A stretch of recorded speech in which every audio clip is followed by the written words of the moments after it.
और आईआईटी कुछ पार्ट का पूछा हुआ है, ये ट्राई करेंगे इसको।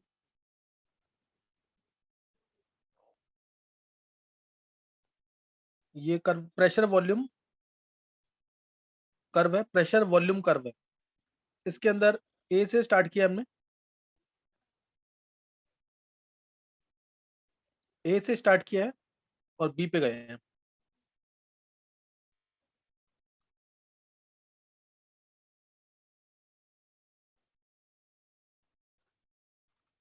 ए से स्टार्ट किया, बी पे गए, एक बार इस तरीके से गए और पॉइंट्स दे रखे हैं। सपोज ये 10 है, प्रेशर एटमॉस्फेयर में,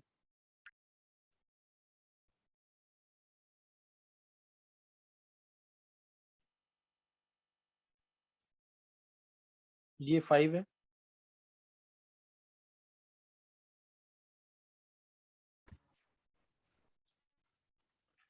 ये 5, ये 10 लीटर में है वॉल्यूम। और एक बार गए ऐसे,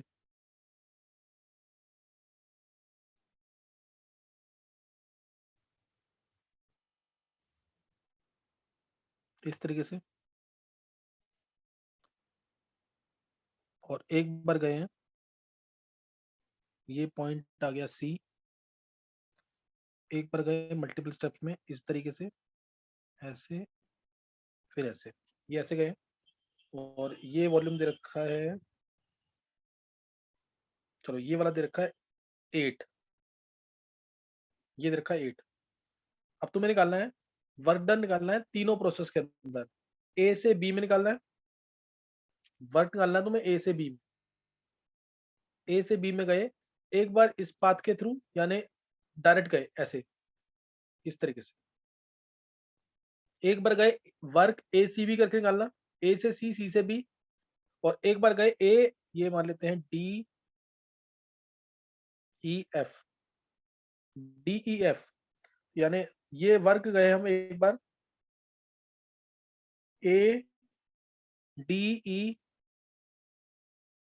एफ बी, ये तीनों में वर्क डन निकालना है। देखेंगे इसमें क्या डिफरेंस आता है। क्वेश्चन सबको क्लियर है?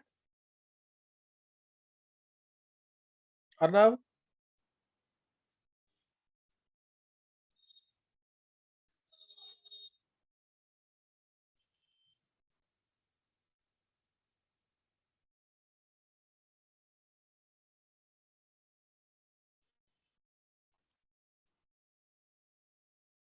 वर्क निकालना है एक बार ए बी डायरेक्ट, एक बार निकालना है वर्क ए सी बी, एक बार निकालना है work A D E F B, A D E F B, तीनों केस में वर्क डन निकालना है।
इसमें एक चीज और ध्यान रखेंगे, इसमें ये वाली चीज भी ना, ये भी 8 है, ये भी 8 है, 8 एटमॉस्फेयर में।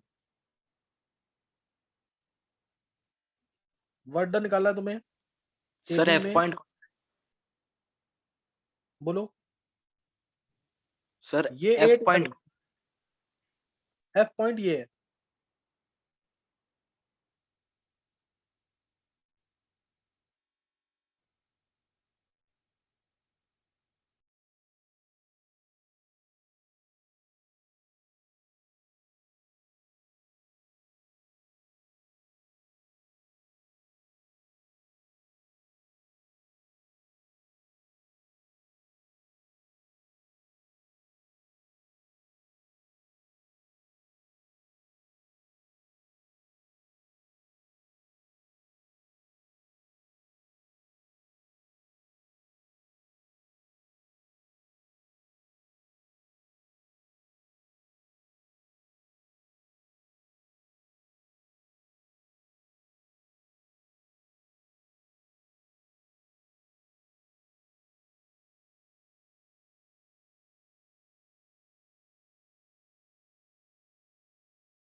हाँ निकाल लिया, बताओ उसमें वर्क ए बी क्या होगा?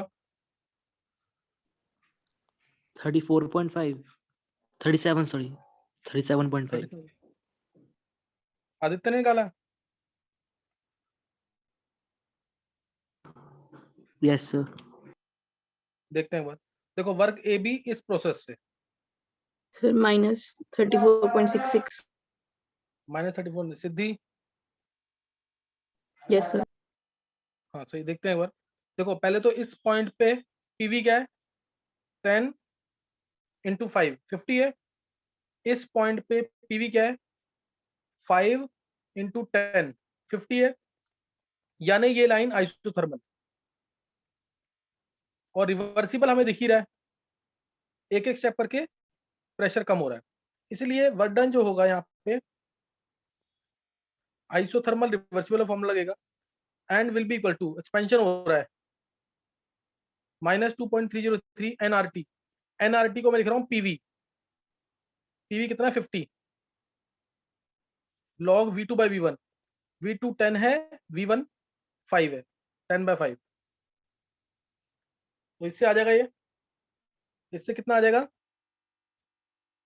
log 2.3 होता है तो -0.69 × 50, 6.9 × 5, अप्रोक्सीमेटली ये आ जाएगा 5 से 34 पॉइंट क्या निकाला? सीधे ही निकाला था नेगेटिव में। सर -34.66। हाँ एक ही बात है। -34.5 अप्रोक्सीमेटली है लीटर एटमॉस्फेयर में आंसर आएगा। और किसने निकाला ये एक वर्क डन निकाल लिया हमने isothermal reversible work A B.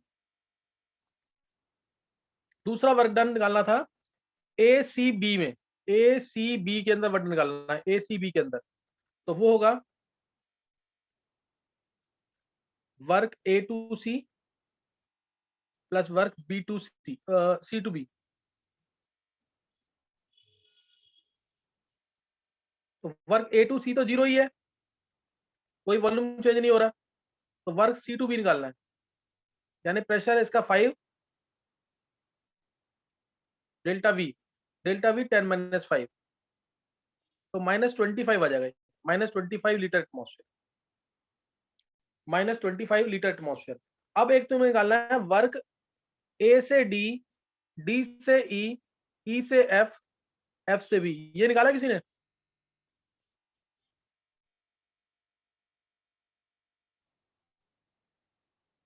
हाँ सिद्धि क्या है? Sir -34 litre ATM.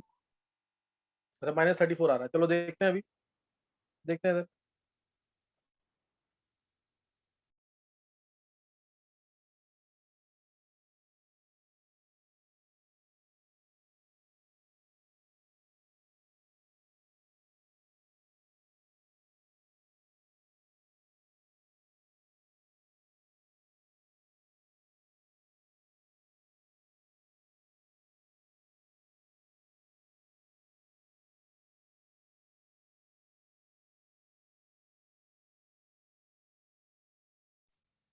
चलो देखेंगे आंसर इसका, ये दो नोट कर लेना। वर्क आइसोथर्मल रिवर्सिबल सबसे ज्यादा आएगा, वर्क इरिवर्सिबल सबसे कम आएगा। अब निकालेंगे वर्क इन मल्टीपल स्टेप्स,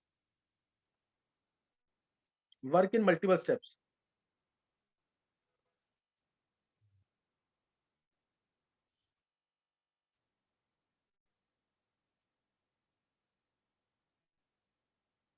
दो निकाल लिया, -34.5 और -25।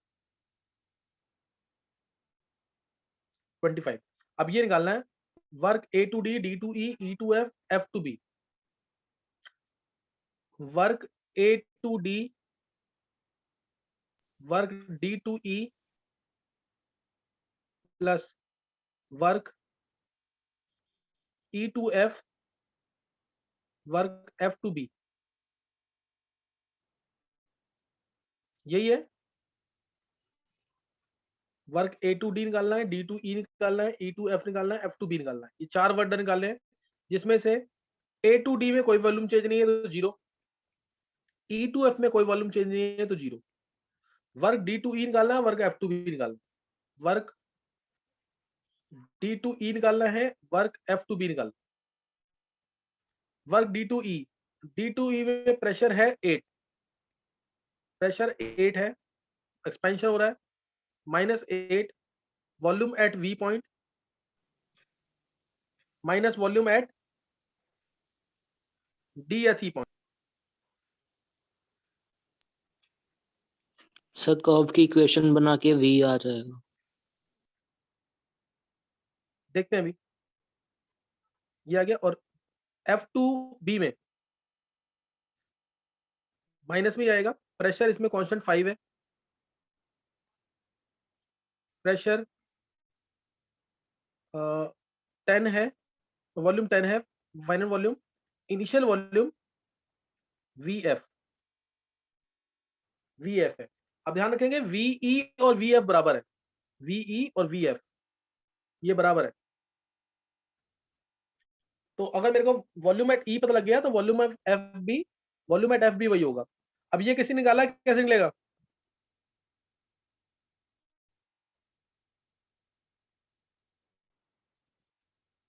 देखो इस पूरी लाइन पे PV कांस्टेंट है और वो है 50 के इक्वल, क्योंकि आइसोथर्मल है ये। PV इक्वल टू 50 है इस पूरी लाइन पे। तो इस पॉइंट पे अगर मेरे को प्रेशर पता है 8 है, प्रेशर 8 है, तो वॉल्यूम क्या होगा? वॉल्यूम एट E 25/3 हो जाएगा।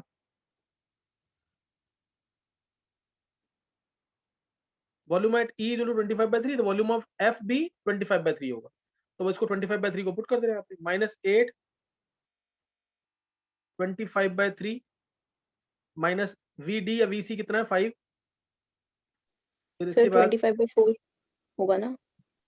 सॉरी 4, 25/4 है, 25/4 -5 और अगला -5 10 माइनस VFB यही है, यानी 25/4।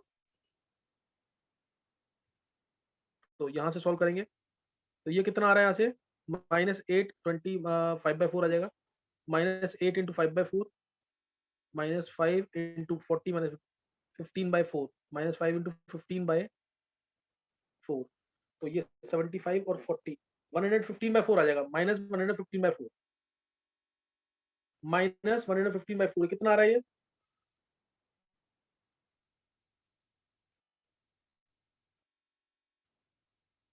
चेक करेंगे एक बार कितना आ रहा है ये, माइनस कैलकुलेशन चेक कर लेना एक बार।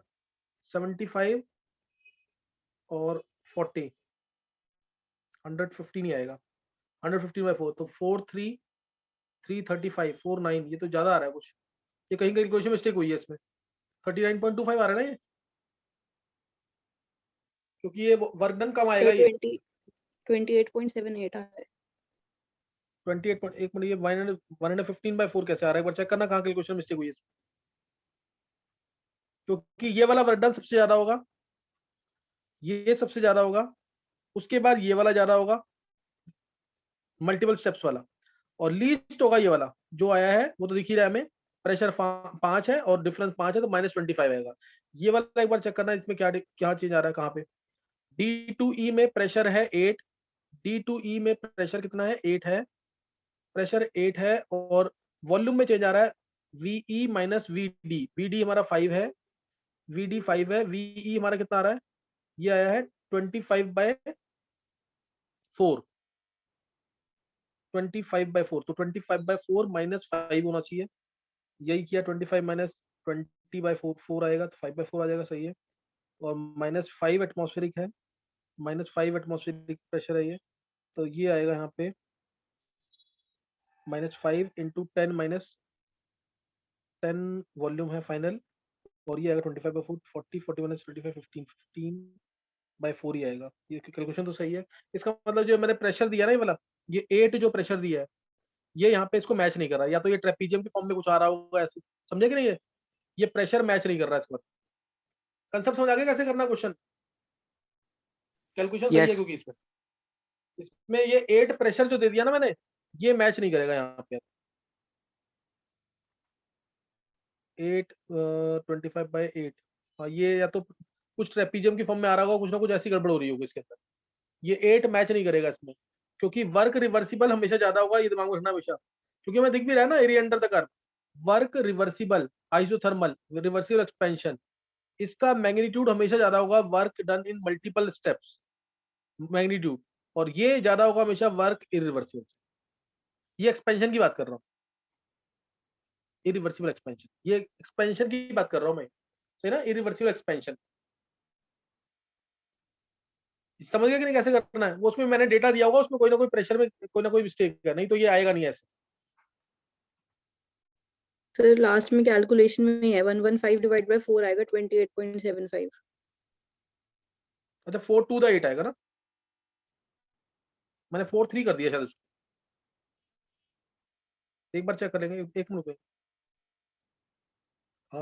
115/4 to the 8 आएगा ना, 29 पॉइंट आएगा, सही 29.25 आएगा, 29.25 समझ गए कि नहीं? 4 3 कर दिया मैंने उसको, 4 to the 8 आएगा ना, वो 3 से कर दिया थोड़ा मैंने, 4 2 ये आएगा 29.25। कोई डाउट तो नहीं किसी को?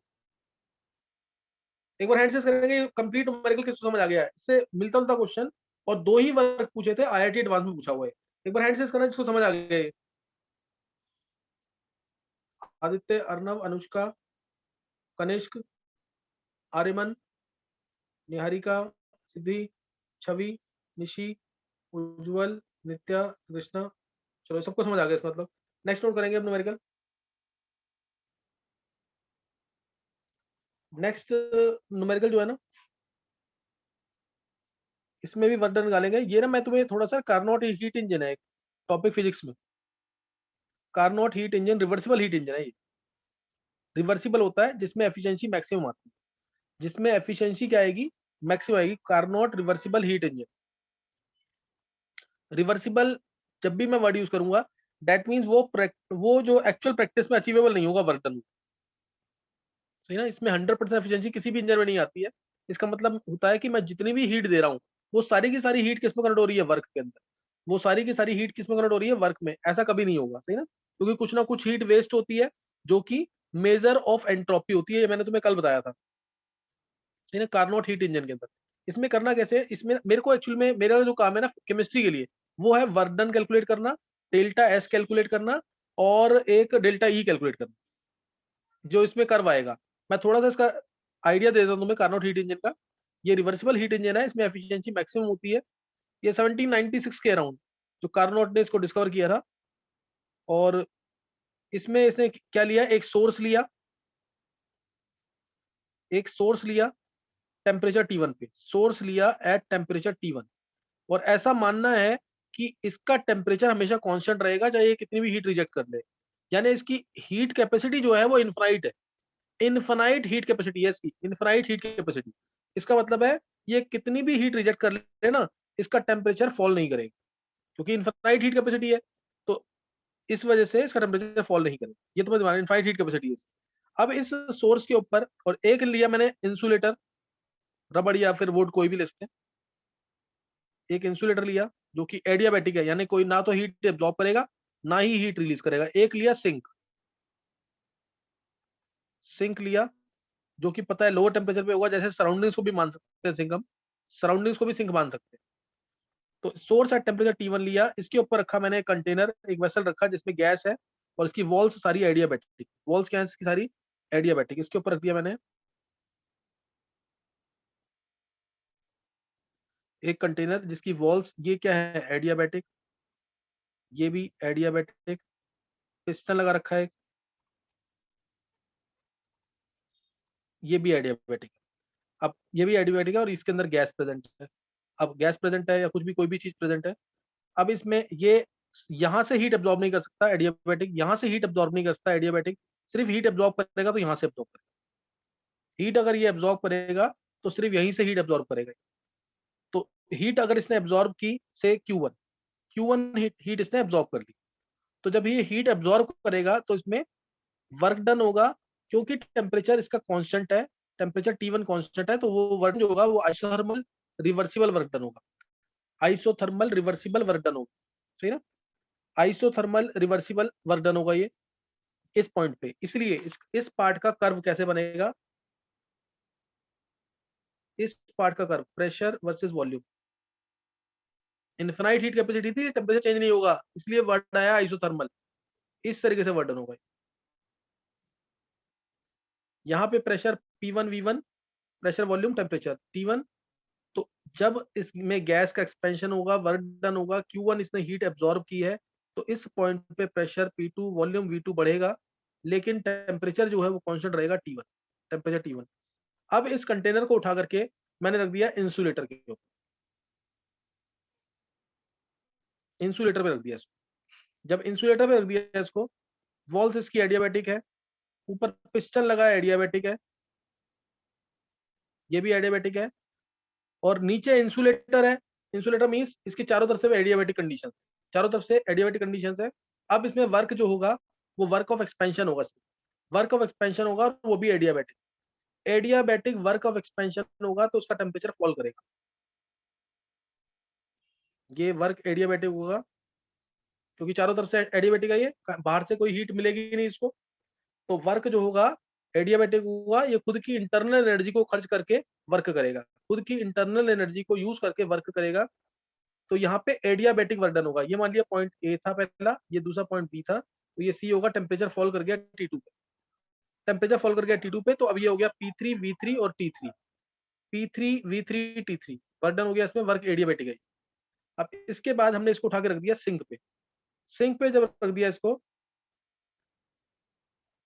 सिंक पे रख दिया, अब ये टेम्परेचर, क्योंकि सिंक भी इसका टेम्परेचर हमेशा कांस्टेंट रहेगा T2, इसकी भी इनफाइनाइट हीट कैपेसिटी है, टेम्परेचर रहेगा इसका भी T2 टेम्परेचर रहेगा। अब ये हीट रिजेक्ट करेगा, इधर इधर ये हीट रिजेक्ट करेगा ताकि इसका टेम्परेचर भी T2 हो जाए, जो कंटेनर है आइसोथर्मल। इसलिए अब आइसोथर्मल इसमें क्या होगा, क्योंकि हीट रिजेक्ट कर रहा है, तो आइसोथर्मल कंप्रेशन होगा इसके ऊपर, इस तरीके से। ये आइसोथर्मल कंप्रेशन हो गया बी से सी में। आइसोथर्मल कंप्रेशन यानी प्रेशर हो जाएगा कम P4, वॉल्यूम V4, प्रेशर बढ़ गया है, वॉल्यूम कम हो गया है, और टेम्परेचर कांस्टेंट रहेगा T2 लिखना है इसको, यहाँ पे T2, क्योंकि ऊपर T1 था ना, तो यहाँ T2 रहेगा, T2। इसके बाद इसको दोबारा उठा करके सिंक से हमने दोबारा इंसुलेटर पे रखा, दोबारा इंसुलेटर पे रखा, तो फिर एडियाबैटिक कंप्रेशन होगा, एडियाबैटिक कंप्रेशन होगा, तो टेम्परेचर T2 से बढ़कर के T1 हो जाएगा। ये हो गया, ये सी पॉइंट है और ये डी पॉइंट, ये डी पॉइंट है और ऊपर ए पॉइंट। तो ये टेम्परेचर यहाँ पे भी जो वर्क डन हुआ है आइसोथर्मल, वो एडियाबैटिक कंप्रेशन हुआ। इधर भी क्या हुआ, सी से डी, डी से ए में एडियाबैटिक कंप्रेशन, डी से ए में एडियाबैटिक कंप्रेशन। तो बस ये इसकी थ्योरी है कार्नोट हीट इंजन की। अब तुम्हें इसके अंदर ना वर्क निकालना है, टोटल वर्क निकालना है, और हीट जो हमने दी है क्यू दी है, हीट दी है क्यू, वर्क निकालोगे डेल्टा ई निकालोगे, डेल्टा एस भी ट्राई करना, डेल्टा एस क्या होगा, और फिर तुमने हीट जो Q1 दी है, तो इसकी मेन एफिशिएंसी क्या होगी, इसी पे एफिशिएंसी क्या होगी, जो इसको हमने हीट दी और जो इसने काम किया वो तो तुम निकाल लोगे, work A B, work B C, work C D, work D A, that total work done upon में हीट गिवन, यानी आउटपुट बाय इनपुट क्या है, हीट जो हमने दी है वो क्या है Q1, ये निकालना है तुम्हें W bye Q1। Question clear हो गया कि नहीं, ये क्वेश्चन क्लियर हो गया कि नहीं? सर जब सिंक से सोर्स में गए तो कौन सा प्रोसेस हुआ था? सिंक से सोर्स में नहीं गए, सिंक से इंसुलेटर।